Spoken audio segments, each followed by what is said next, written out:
प्रणाम। अब तक हिंदी के बारे में बता रही थी और भोजपुरी को मिस कर रही थी, ये भी आप सभी को बता रही थी कि देखिए अब मैं भोजपुरी भी कर रही हूँ। वैसे कलाकार के लिए हिंदी भोजपुरी कोई भाषा नहीं होती, कलाकार सिर्फ कलाकार होता है।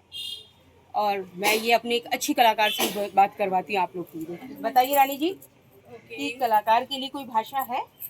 बिल्कुल नहीं है। कलाकार कलाकार होता है कोई भी भाषा में, और मुझे लगता है कि कलाकार को कभी भी भाषा के सीमित नहीं होना चाहिए, उसे एक्सप्लोर करना चाहिए हमेशा, क्योंकि कला कोई भाषा नहीं जानती है, कला सिर्फ कला जानती है। क्योंकि जैसे आप हिंदी में रोएंगे, भोजपुरी में रोएंगे या बंगाली में रोएंगे तो आंसू से ही, तो आंसू की कोई भाषा नहीं होती, उससे भावनाएं होती। और मैं मानती हूँ कि बहुत ही भाग्यशाली होते हैं वो कलाकार जिन्हें हर भाषा में काम करने का मौका मिलता है, क्योंकि हिंदुस्तान में इतनी सारी भाषाएं हैं। हमारा हिंदुस्तान इसीलिए जाना जाता है, और एक कलाकार के लिए बहुत बड़ी बात है कि वो हर भाषा में काम। और हम ना कहीं से जाते हैं ना आते हैं, हम तो यही हैं, बस हमारे दर्शक हमें इतना प्यार देते हैं, सम्मान देते हैं। तो भोजपुरी भी हमारा घर है, हिंदी भी हमारा घर है, खास करके इंडस्ट्री हमारा घर है, और इस इंडस्ट्री में सारी भाषाएं आती हैं। मैं मेरी हैप्पी कि आप अभी आपने तो, मैं तो कहती हूँ आपने बहुत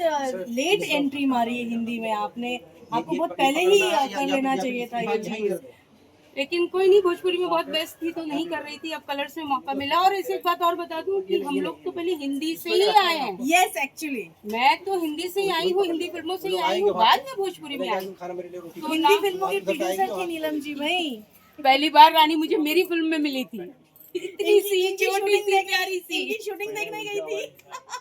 छोटी सी प्यारी सी। आज तो देखो मेरे बराबर है, तब तो ऐसे आके यहाँ पे लगी थी छोटी थी। तो आप सभी को ये बताना जरूरी था कि हमारे कलाकार के लिए सिर्फ कलाकारी है, कोई भाषा में हम बंधे हुए नहीं है, किसी कास्ट में हम बंधे हुए नहीं है, हम हिंदुस्तान हैं। नमस्कार, प्रणाम, खुश रहिए, मस्त रहिए, स्वस्थ रहिए और इसी तरह अपना आशीर्वाद बनाए रखिए।